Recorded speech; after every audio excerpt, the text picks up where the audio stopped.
Okay, so now that we've covered the chapter, this is circular motion, this is gravity, concepts that are demonstrated through a few different example problems and situations. So we'll take a first look at the lecture examples and start with the globe of death. Now I covered this in the lecture, but I still want to take a few extra moments and get into this. So we'll dive into this and make some sense and just kind of get a sense again of the vectors and the free body diagram that we want to use for this. So what we see here is we got a motorcyclist going to globe of death, 2.2 meter radius vertical loop. To control the bike, the biker wants the normal force on his tires to, at the top of the loop, to be equal or exceed his and his bike's combined weight. What is the minimum speed that the rider can take the loop, at which the rider can take the loop? Now be careful here. It doesn't say the minimum for it to prevent falling, it's just for him to have control of it. So just kind of have that in our heads as we're going along. So here's our loop and our rider. And then we got our knowns and unknowns. We got the radius of this thing looks like so. 2.2 meters, and we know G is going to come in there, 9.8 meters per second squared. We want to know the V minimum, the minimum speed that's going to take to accomplish this. And the free body diagram that we want this to be at the top.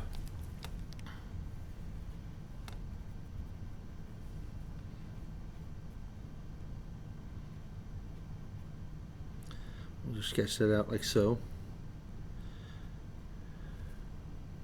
Little seat there. Okay, so here's our fella. And his free body diagram, we've got one force coming down, and I'm going to exaggerate, which is going to be mg. That's the mass of the bicycle and the rider in this case. And we have a normal force, and if you recall, there's a normal force that's acting perpendicular to the surface, and so whenever it's here, it's pointing this direction, and here it's also pointing straight down, which I'm going to indicate force normal, force sub ed. At the bottom of this, the normal force goes up at different points. It's always perpendicular to the surface. And the question you want to remember whenever you're talking about circular motion is, what force is being the centripetal force in this case? Friction sometimes can be just a straight linear force if it's like you're running and you want to think about the friction on your feet. Well, it's the friction of your foot interacting with the ground, and you want to move that way, so the friction is pushing you this way, even though it's a little counterintuitive in that case because you expect the friction to go the opposite direction. But the force that's acting on your foot is going in the forward direction so that you can propel yourself forward. But when you go in a circular pathway, friction can be the centripetal force. If you are a car that's going around the edge, the friction between the tires and the road is what's causing it to follow that curved pathway. You turn the wheel so that it rolls in that direction, but the actual act of going around the curve is the friction force, and so friction in that case is your centripetal force. Here the centripetal force is the normal force acting on this, as well as the centripetal force is the combination in this case of the normal force and the gravitational force. So first we say, well, what sum of forces is causing centripetal acceleration? Newton's second law. We know that most often we're going to replace the centripetal acceleration, so we'll write this as sum of forces mv squared over r, and then we'll write the condition here at the top, which is this is the direction of the acceleration, centripetal acceleration, and so now I don't have to worry about signs of this guy over here on the right hand side of the Newton's law, and I can write normal force plus mg is going to be equal to mv squared over r.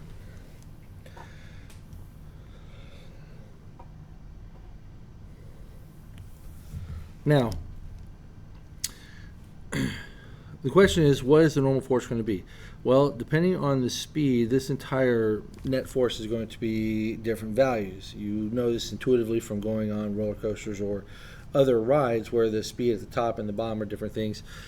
Some people use the example of water in a bucket. You can spin it around your head, spin a bucket in a vertical way, and as long as you go some minimum speed, you'll keep the water in the bucket. But the faster you go, the water will stay in the bucket. So what's the minimum speed that will keep this under the condition he wants, where the normal force is greater than or equal to the gravity force? So that's the condition we're going to go with. The minimum being the normal force is equal to mg. So this becomes, for Fn equals mg, you get mg plus mg equals 2mg mv squared over r. There's the masses will drop right out. And so it doesn't really matter the mass, as long as the frame of this can handle the forces, then it doesn't matter what the mass is. It needs to be able to handle the centripetal force at that point, and engineers work out those numbers in greater detail. But the mass itself is irrelevant to our question. We'll call this min. Some algebra. This becomes V min squared equals 2gr. V min is the square root of 2gr. Throw some numbers in there. 2 times 9.8 meters per second. 9.81 we'll say. And then r is 2.2 meters. Pull out the old calculator.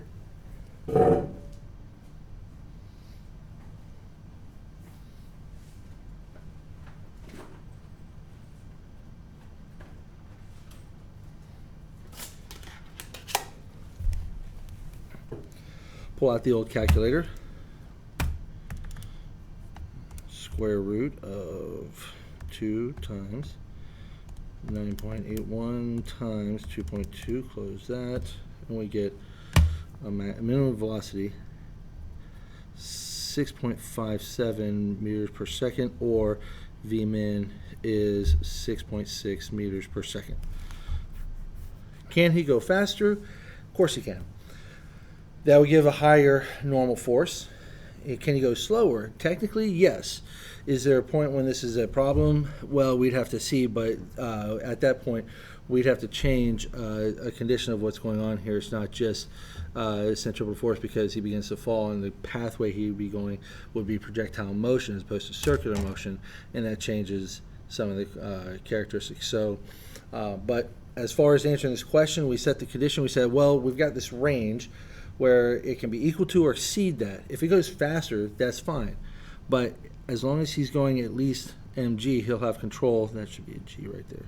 He'll have control over his bike, and there's your answer for that one. Good deal. And there you go, 6.6 meters per second as shown.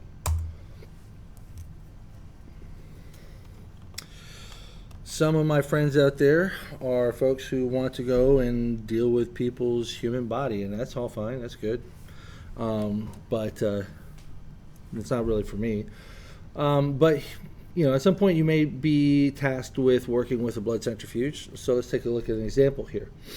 We have an 18 centimeter ultracentrifuge producing a very large centripetal acceleration. I know it's called a centrifuge and it does a centripetal thing, but some people at the time when they built these things and named them didn't quite entirely know what they were talking about. Where g is the free fall acceleration. So notice that this is 250,000 times g, or 250,000 g's, where again free fall is 9.8 is what g is. We want to know what the frequency is in RPMs, and then what is the apparent weight of the sample with a mass of 0.0030 kilograms, otherwise known as what is the normal force acting on the blood samples to keep them going in a circular pathway. So let's take a look.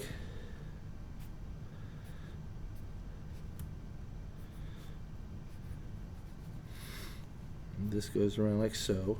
This is a side view.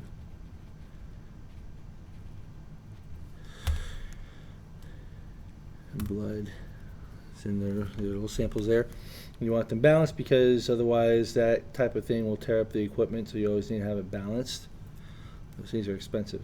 What do we know? We know that the radius, the diameter, is 18 centimeters, which means that the radius is 9.0 centimeters. I can't believe I just did that. It's 9 centimeters. I'm going to leave it 9.0. That should be 18.0. But 9 centimeters or 0.090 meters. Drop the extra 0. Yeah, don't worry about it. It's not a big deal. It's got a centripetal acceleration. A sub c is equal to 250,00 g, or 250,000 times 9.81. 250 times 123 times 9.81 is a lot of numbers. 245,2500 123,456. So 2.453 times 10 to the 6 meters per second squared. Remember, centripetal acceleration is a linear quantity, so it's going to be meters per second squared. What is the frequency in RPM?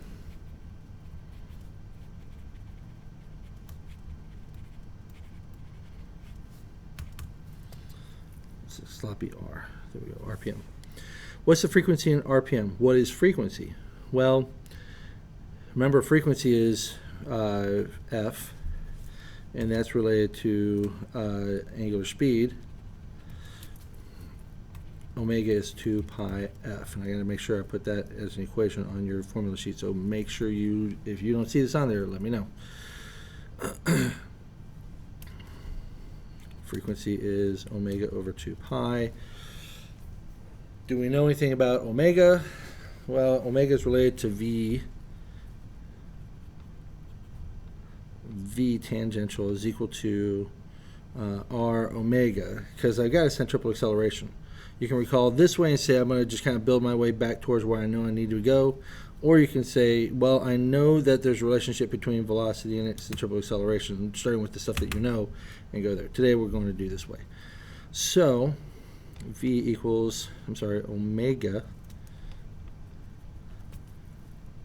equals V over R. And so this becomes, frequency is V over 2 pi R. And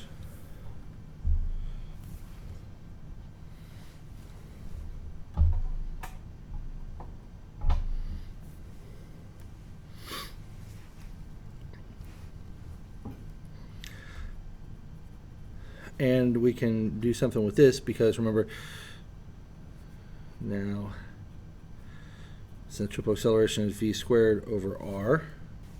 So we have this. We have a velocity over here. What can we do about this?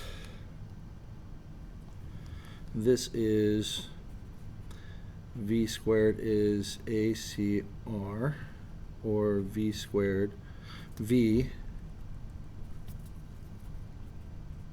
square root of centripetal acceleration times the radius. Let's plug that into here. Then frequency is going to be square root of AC over R over 2 pi R. So we got a little bit of algebra playing that we're doing here. Notice that if I found a way to stick this R into this fraction, it'll make life a little bit easier. But we don't necessarily need to. Well, let's just throw numbers in there and see what happens. So we get square root of 2.453 times 10 to the 6th times the radius, which is 9, or 0.090 meters. This is meters per second squared. This is all over 2 pi times R, which is 0.090 meters. We're going to get, the textbook just kind of cuts through these things and just makes you do the figuring out for yourself, which is fine on one hand, but with the calculator, we say, all right, so there's that value here, times 0.09.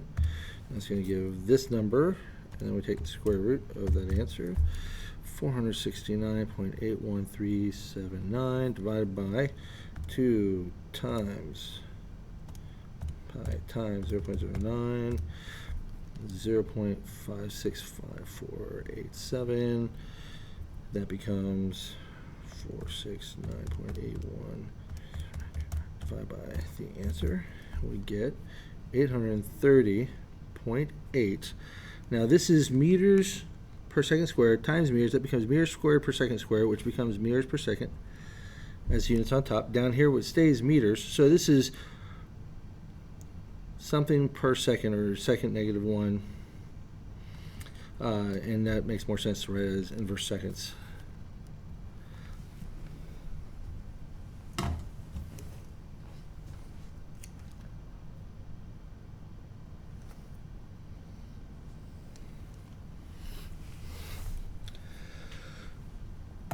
The way to read this value here is 838 cycles per second, because the 2 pi here comes from, look at that 2 pi r, that's the circumference.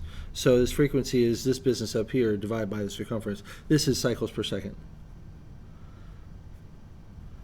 which is a revolutions per second.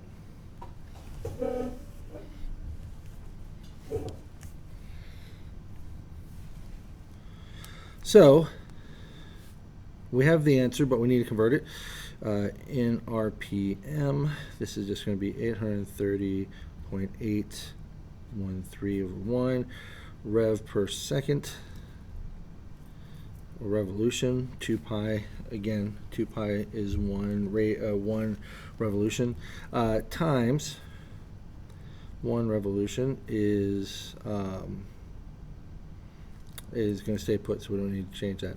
But seconds, we need to turn this into 1 minute, RPMs per minute, and that's 60 seconds per minute. So we would multiply this times 60.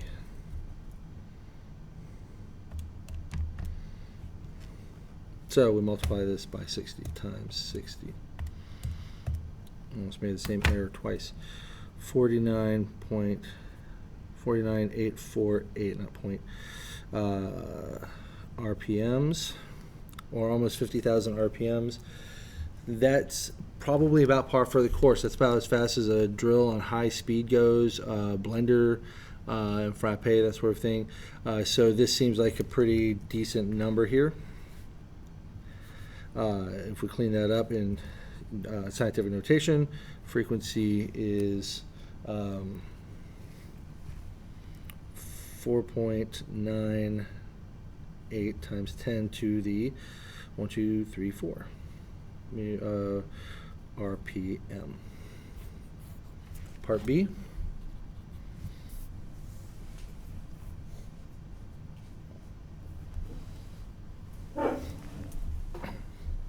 Damn it. Stop shifting.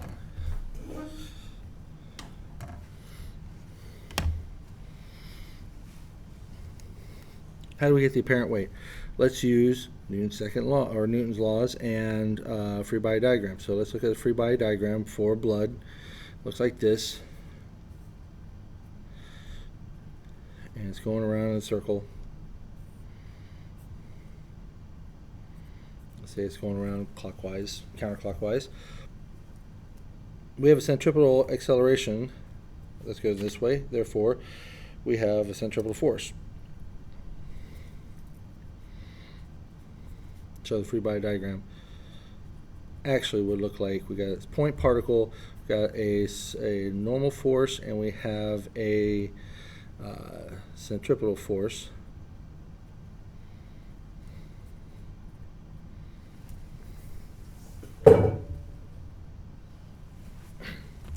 And is this correct? You have to ask yourself, is this correct? See, I fall into the trap too still, and I've been doing this for a couple days now, you know, we're doing the physics. This centripetal force, is there anything else that's acting in the system? This is not vertical. This is not vertical, so that's not gravity. This is coming all the way around simply through the rotation. So the centripetal force is the normal force, and the normal force is going to have everything. So we don't need this second force. The normal force is doing the centripetal force.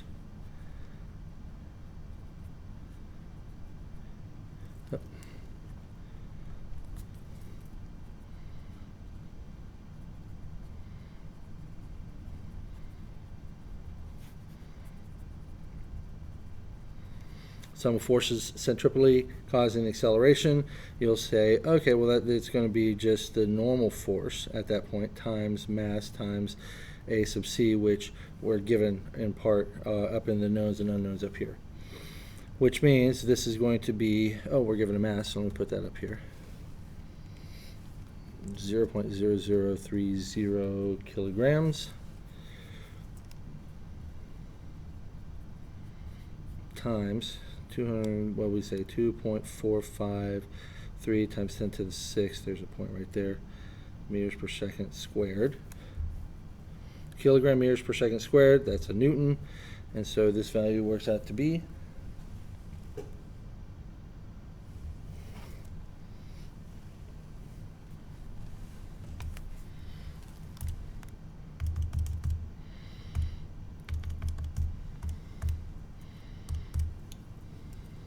7359 newtons, or scientific notation always allows us to be a little more specific with our 10 to the cubed newtons. Sig figs, and 7.4 newton. 7,400 newtons is what you're looking at. Don't let yourself be fooled by there being an actual centripetal force independent of the force that's causing. Just ask yourself, what force that I already have a name for is doing the centripetal force, causing the centripetal acceleration, making it go around that circular pathway. Whatever that force is, that's your centripetal force.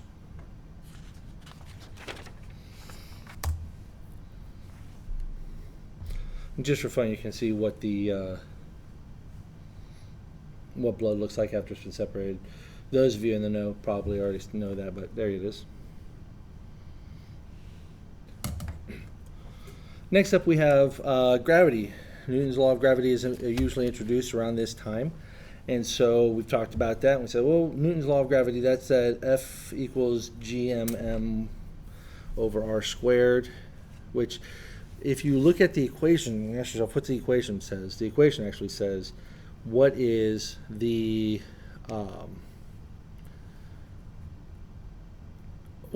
force between two masses that can see each other anywhere in the universe? Because that 1 over r squared never goes to 0. It just gets really, really, really small. So in theory, or fundamentally speaking, your atoms are being drawn to the Andromeda galaxy or some mass on the other side of the universe. How much is that force? It's very, very, very, very, very small. There's a lot of other forces that are acting that would overcome that. But that being said, this means also that there's a gravitational force between you and the things around you, the classroom and in your car, at the store, even when you're sitting down having a cheeseburger, there's a gravitational force between you and the cheeseburger. You may find that the landing pad is somewhere in the mouth area, but the point is that there's gravitational pull between you and your snack. So let's take a look at a couple people who are sitting in the physics class, your favorite class, of course, 0.60 meters away from each other. Estimate the magnitude of the gravitational force between the two of you. Assume that you have a mass each of 65 kilograms because, cheeseburgers are sometimes food. All right, so we've got person A sitting at their desk and person B sitting at their desk, much like on a Peanuts special. And if you don't know that reference, Google works. So the radial distance here, I've listed it here as displacement delta x, but r, because of Newton's universal law of gravity, is also that. This is point to person, 0.60 meters. The mass 1 is 65 kilograms. Mass 2 also 65 kilograms. And big G is 6.67 times 10 to the minus 11. What is it? So Newton meter squared per kilogram squared. In this case, we don't need a free body diagram. The forces are acting between two people. In this case, is just a mutual exchange of force.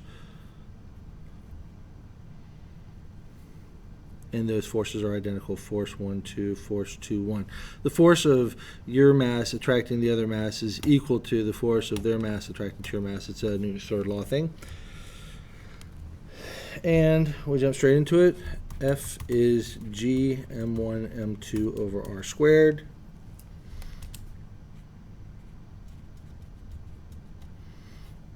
And the numerator is going to get 65 kilograms. I'm not going to write it squared because I don't want you to accidentally get in the habit of writing it that way and get something wrong because two masses are different. And then the radius, which is 0.60 squared, equals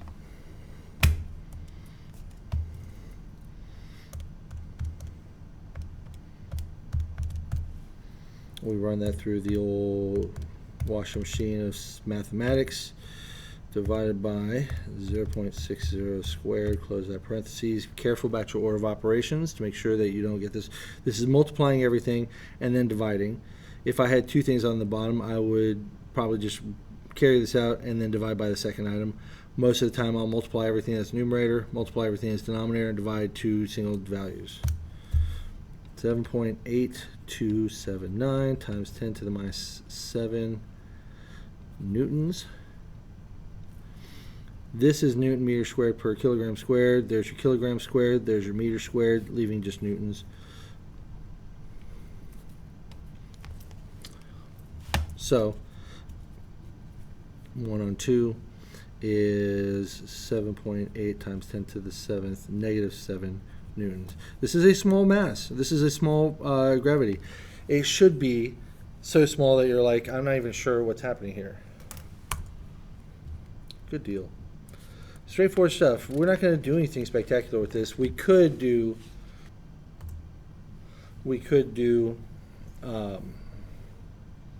Kepler's laws, but I just don't really see any point in this topic, as well as it's buried in the text, so it almost makes it impractical. So now let's look at a few practice problems in addition, some of them that I think I may have put into the homework assignment. But again, these will give you some insight on some things. Now, I'm going to use the bottom of this one.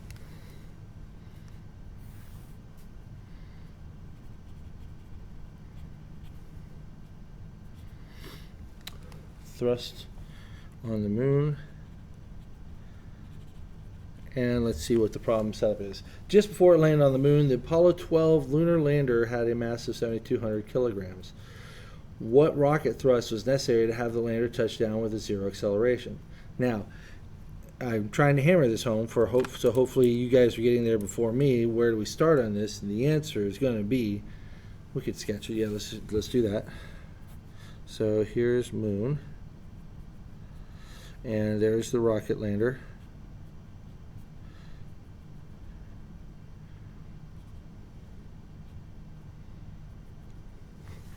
And it's trying to go down, and we've got a mass of 7,200 kilograms, and we want acceleration to be 0 meters per second squared. Now, this goes back to the original question that I posed before I started drawing this. What has to be true? Every time you work a problem in physics, you go, what has to be true? What must be true for this to work? In this case, you have a rocket that has thrust. Thrust is a force. And you want it to touch down with 0 acceleration. Well, that sounds to me like a Newton's first law problem. So we've got the rocket here, and we've got thrust. What direction is thrust going? It's tricky. We're going to call that velocity. Acceleration is 0. And the thrust is going to go up. It's going to spew out of the bottom to push the rocket upwards. So there's our force, our thrust, which I'm not going to use a symbol for in this case. Then we have this gravitational pull, mg. I'm going to put a little asterisk there because it's not just mg. This is g on the moon. G moon, which I'll do as an asterisk, is going to be not 9.8 meters per second squared. It's going to be something else. So we'll do this a little bit the long way just to kind of get the answer. What is G? Well, F equals ma. I did this as a demonstration in lecture. F equals ma, that's Newton's second law. And we know that the force, what is the force? The force is gravitational force. M, big M of the moon, divided by r squared of the moon, equals ma. Well, this cancels out, this cancels out. So if I want this to be, we'll call that G right here. We want this to be G, then the masses drop out, and little g acceleration due to gravity on the moon is going to be G, mass of the moon, divided by the radius of the moon squared, which is 6.67 times 10 to the minus 11 units and stuff. So we have this. We need to know the mass of the moon, which is, quick Google search says that the mass is, well, where'd it go? 7.346 times 10 to the 22nd kilograms. And the radius of the moon is 1737.4 kilometers.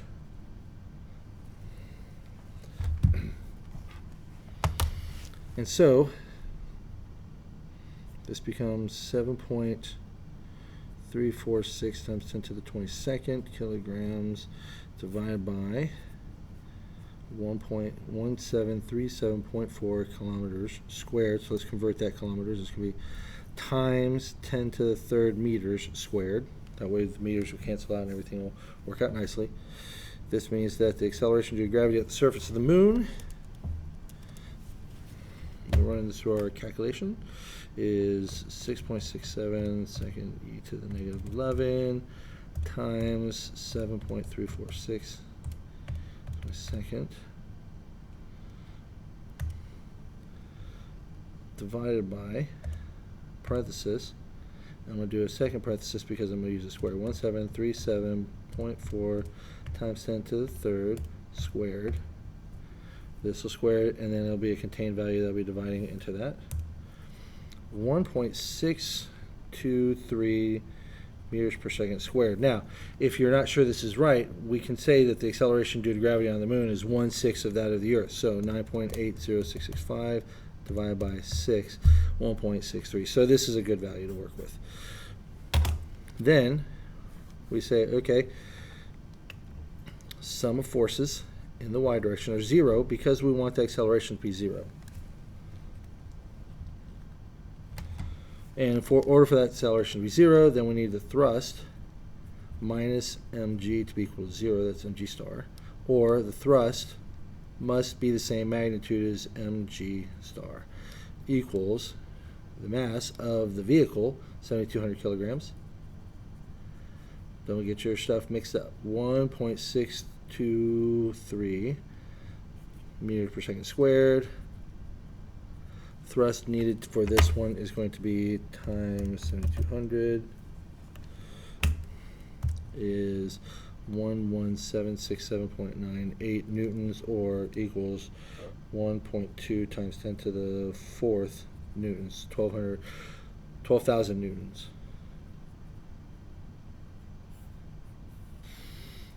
Okay, good deal. Next up, we have a question that says, what's the value of G on the surface of Saturn? Explain how such a low value could be possible given Saturn's large mass, which is 100 times that of the Earth. So let's take a look at this. This will be number 2 on our sample problem, supplemental. and this is going to be G on Saturn. So Saturn is this lovely planet with the rings, and the mass of the mass of Saturn is equal to 100 times the mass of the Earth, which is 100 times the mass of the Earth is 5.98 times 10 to the 22nd. Correction, 24th, I was thinking of the moon. Kilograms. Sat is 5.98 times 10 to the 24th. 5.98 times 10 to the 24th times 100. You can just move that decimal place 2 more over. 5.98 times 10 to the 26th kilograms. There's that. And we want to know what G is. Well, we also need to know the radius of Saturn. And so a quick Google search on that, unless the problem gave it to us.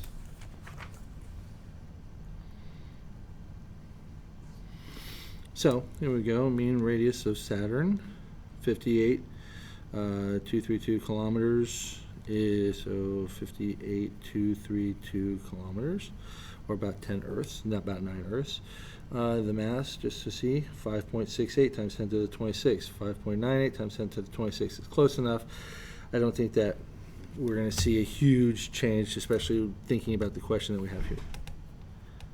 8,232 times 10 to the third meters for that. And G, of course, is 6.67 times 10 to the minus 11 Newton meters or kilograms squared per meter squared. Nope, meter squared per kilogram squared.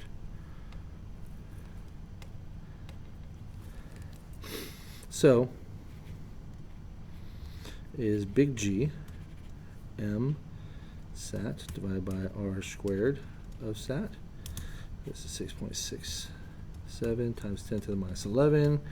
The numerator is going to be 5.98 times 10 to the 26. And the reason I'm okay with this is, again, the nature of the question. Even though the Google search said that, or the Wikipedia said that it was 5.68, and don't give me any grief. Oh, Wikipedia can't be trusted. That's hogwash. They have a system in place for checking and fact checking themselves. 58232 times 10 to the third squared. G sat is going to be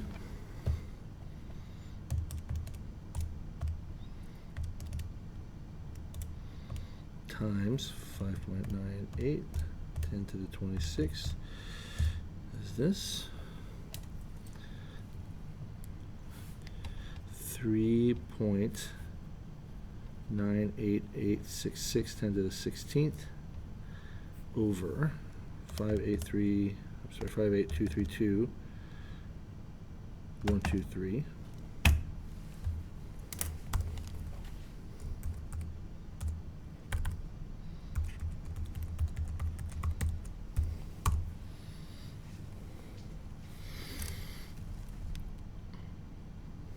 squared, and this is going to be 3.390965 times 10 to the 15th. G of Saturn is then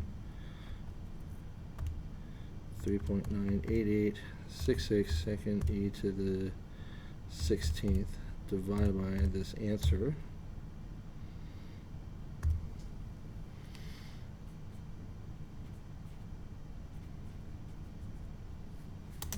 Nope, not times 10. And so the question is, it's 100 times more massive than the Earth, and we've only got slightly larger than Earth. This is what? Divided by 9.80665. Notice I'm using the right number, or the very precise number, to do a little bit more particular analysis. This is 1.20 Gs. your centrifuge for the blood was providing thousands of times more gravitational or acceleration due to centripetal acceleration compared to the amount of acceleration you feel on the surface of Saturn. The question is, why is it so low? When you ask yourself, well, what's the contributing factor? Remember, the contributing factor for the acceleration is not just the mass, it's the radius. This thing is so huge. This is a gas giant, and therefore its density is real low. It's got a lot more mass, but it's also got a lot more radius, and we're squaring that radius. This is 58. What's the radius of the Earth?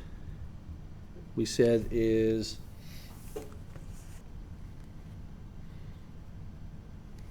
1, 2, 3, 4, 5, 6. The radius of Saturn is going to be, what do we say, 5, 8, 2, 3, 2, 1, 2, 3 meters. 1, 2, 3, 1, 2, 3, 1, 2, 3, 1, 2, 3. So this is already 58 divided by 6. We're looking at almost about, radius of Saturn is about 4.7 times that of the radius of the Earth. So your answer goes back to, well, it's not just the 100 times. We're squaring 4.7 times. We're squaring 5,800. And we're only having 100 times the mass of the Earth on the numerator. So when you square this 4.7 times, you're actually doing 16 times, 17, 25 times the radius of the Earth on the denominator. So you're peeling away a lot more from the potential gravitational pull. Mathematically, this is all mathematically. Conceptually, it's because it's a larger, it's a very large diameter, large radius, and so it's, by the time you get to the surface of Saturn, which, good luck trying to find the actual surface of Saturn. We just, have this cloud cover that we look at. There's not really a tangible surface. It's a gas giant. There is a tangible surface. It's much lower, deep into the core, but it's more of a thick steam. So, anyways, there's that. Finally, we have this table. 2 blocks are connected to each other. A puck on a frictionless horizontal table of 20 grams and a radius of 50 centimeters. And the hanging mass is 1.20 kilograms. And how do we work this problem? And the answer is we throw everything against the wall that we know about. So let's sketch this. It's a string that's holding this puck going in a circular pathway, and we've got the radius of this is going to be 0.50 meters. We have the mass of the puck,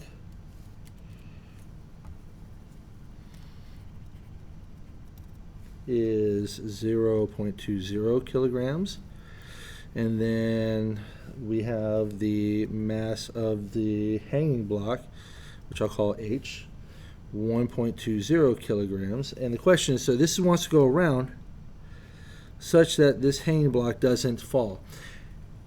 Imagine what's happening here. We're having a frictionless surface. It's going around and around and around. And in doing so, it's keeping this block from falling.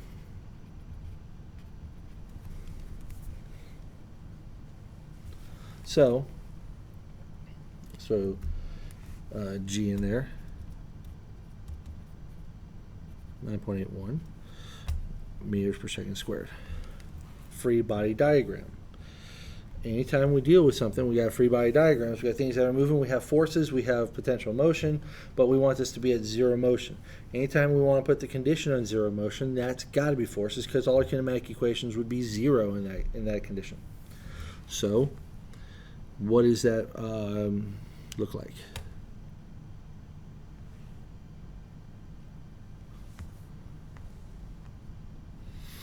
We draw the puck.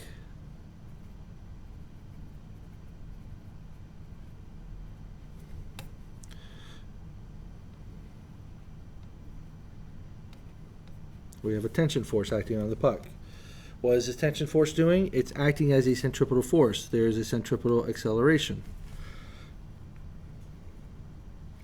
And we know that the tension force is the only force acting on there because, well, there's gravity and there's a normal force. So let's actually be complete here. But this is, let's make this look more puckish. Looks like this then. Instead of round from the top, we'll do a side view.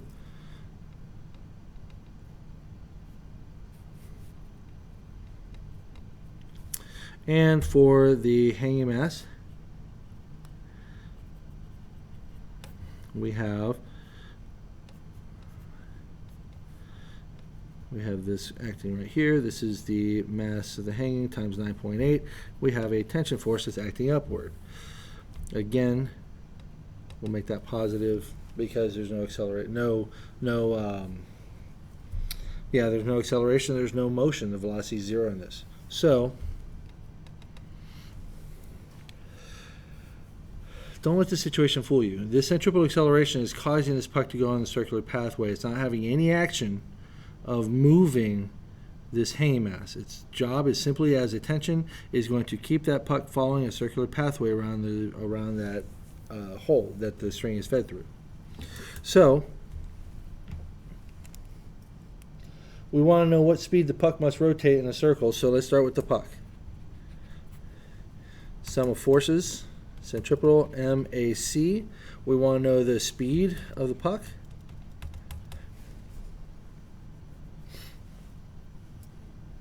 So that's going to be V squared over R. And that force is the tension force is equal to mv squared over R. So if we want to know the velocity of the puck, well, then we just kind of do some algebra here. That becomes radius times the torque, or the tension rather, and then divided by the mass. And this becomes V equals the square root of RT over M. We know the radius, we know the mass of the puck.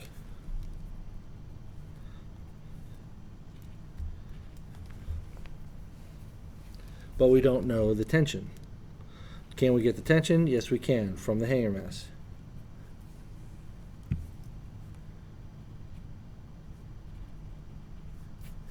That's going to be sum of forces in horizontal hanging mass is going to cause, again, no motion. We want it to be at rest. This is going to be the tension minus mhg equals 0. Tension is mhg. So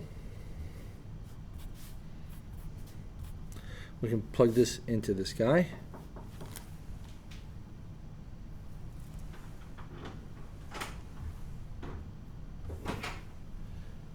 I just need like a couple more minutes. You can come in. Can you give me like 5 minutes? Just 5 minutes. All right, so tension on this. So we put the tension into here. This becomes velocity is equal to square root of radius times mhg over mp. Or let's put the numbers in there. Square root of the radius 0.50 times the mass of the hanging mass 1.20 kilograms times 9.8. And that's going to be over the puck mass, which is 0.20 kilograms. And that gives us a speed of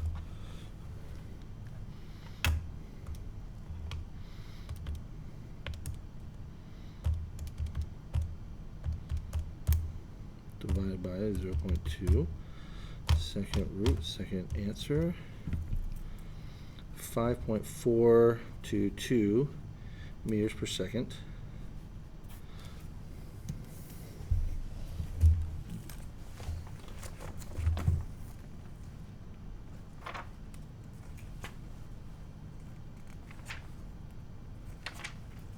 Chapter 7, 5.4 meters per second. So 5.4 meters per second is confirmed as the speed that this needs to go. Could it go faster? Yes, but what would happen in that case? It would either have to stay, it would either start to accelerate the system, which would change the radius, or and thus go to a new radius where that would be able to still be in a balanced state, or it can go slower, which would correspond to it losing energy and slowing down. we could explore different ideas. You can practice that. But this is, again, what appeared to be a very complicated problem, straightforward when you take it one step at a time using your Newton's first law and your definition of centripetal acceleration, and don't imagine extra forces on your free body diagram. That's it. That's all I got. Hope that was helpful for you, and we'll see you in lecture.